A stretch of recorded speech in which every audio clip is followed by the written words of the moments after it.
All right, so moving on to pH, which is a measure of acidity.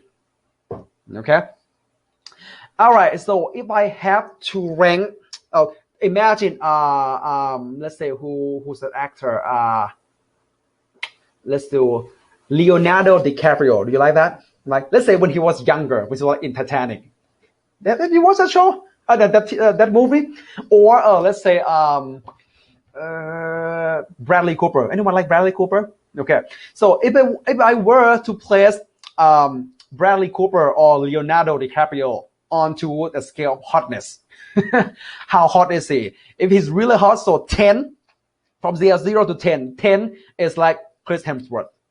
0 is like Jabba the Hutt from Star Wars. Where do you think we can place Leo or Bradley Cooper? 12?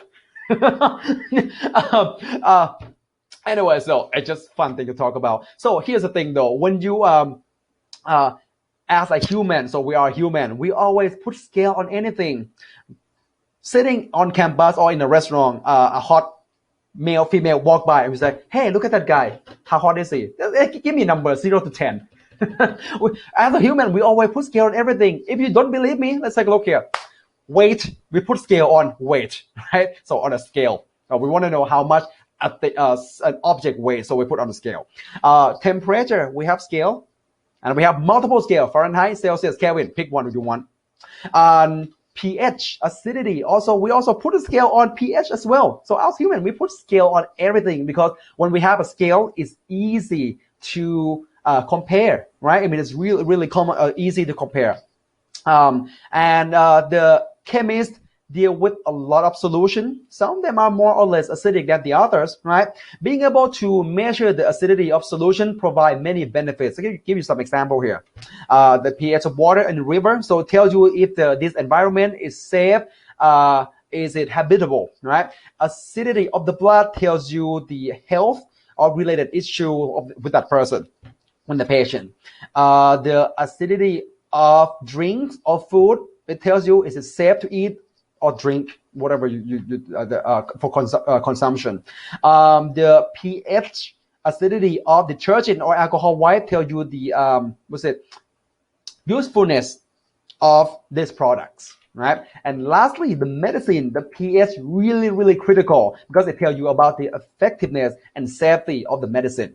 Okay, going back in time, so in 1909, I don't know how to say his name, Soren Peter Lauritz Sorensen. I don't know how to say it. So he's a Danish chemist, another Danish. We have a lot of Danish and English. So it's a Danish chemist famous for the introduction of the concept of pH. So he tried to rank the acidity of solution that he were dealing with. Okay. So the pH scale is a measuring of acidity or alkalinity of the basic acidity. Basically, that's what they call alkalinity at that time. So he proposed a more practical measure of acidity called a pH. So a pH scale from 0 to 14 could be higher than 14 or lower than 0. Could be negative, but we're not going to go there. All right, so let's say we have all this solution. We have water, ammonia solution, wine, milk. Can we place this on a pH scale? Okay, start with the water though. So is water acidic? Oh, we mentioned before, so water is neutral. But let's do this. If water were to be acidic, what compound makes water acidic? What that compound make water or a solution in general acidic? Hydronium ion, a proton, right? So how much proton is in water? Let's take a look here. So how much proton is actually in water? So the concentration of hydronium ion is 10 to the negative 7 molar. Right, the concentration of proton or hydronium ion in the ammonia solution is about 10 to negative 12. Right, in wine 10 to negative 4, and milk in 10 to negative 7, similar to water. Right, but now look at this number. So we can use the concentration of hydronium ion as a measure of acidity, but the number is really complicated. It's too long.